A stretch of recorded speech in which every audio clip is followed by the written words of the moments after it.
Hello everyone, welcome back to the channel. In this video I'm going to be showing you how to make the gathering knot. Now the gathering knot is a pretty versatile knot.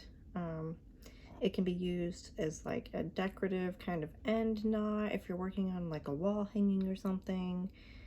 It's a good finishing knot to kind of completely tie the cords together to make it look clean. A lot of plant hangers use the gathering knot, and I do have a few examples. I just made a couple little quick keychains here, and this is just used at the end to tie together the cords, make sure they don't unravel, and finish off the little keychain here. And then I also have a plant hanger where I used a gathering knot at the top to kind of bind all the cords together into one lump, and then as well as at the bottom to hold the actual pot in the pot holder. So today I will show you how to begin. So currently on my dowel I just have a quick little spiral knot that I did. It has the end pieces and the filler cords all just kind of hanging out.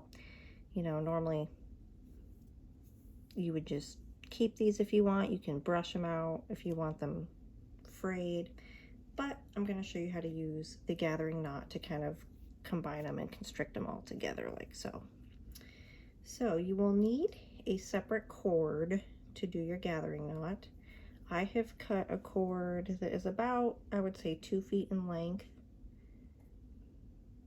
You don't need it that long, but I do like to have it just in case, just gives you more room to work with. So you will take one end of your cord and make sure it's sticking up, and you're going to place it like so, so that the end is sticking up towards the top of your piece.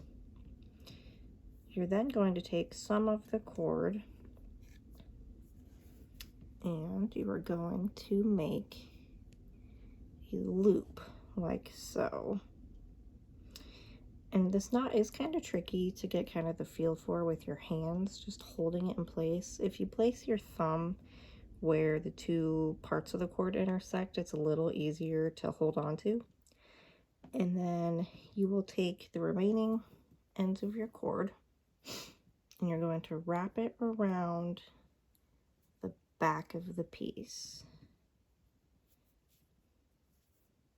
and try to pull tight if you can, and then you're just going to keep wrapping until you are satisfied with the length, and try to keep it as tight as possible. It is a little tricky. Okay, so once you've got your desired kind of length of the knot that you want, you can wrap it as many times as you want, as long as you don't cover up the whole entirety of the loop. So once you are satisfied, you'll take the remaining cord that you have, and you're going to put it through this loop.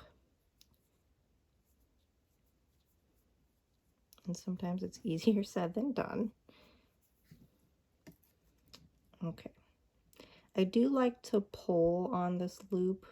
This upper piece here sometimes can come loose. This like remaining, like the first wraparound that you did can kind of get loose. So if you pull on the end of this loop, it'll tighten up a little bit. And so what you're going to do is you can release your thumb from the initial first part of your cord, and then you're just going to pull on this, and it will pull this loop up into the knot. So I will pull, and you'll see that loop start to shrink.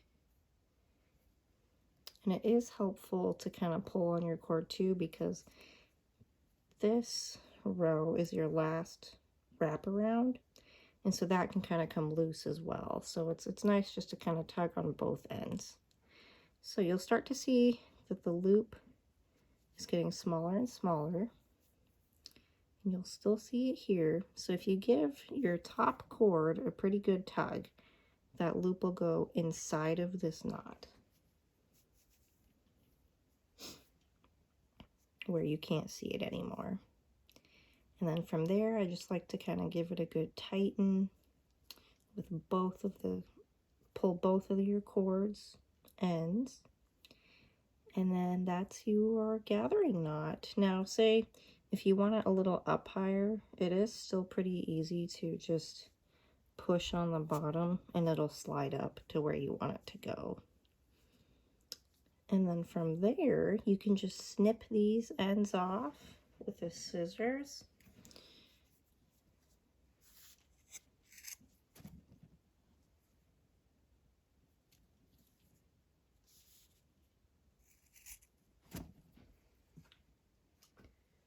And you are good to go. You can tuck these ends in too.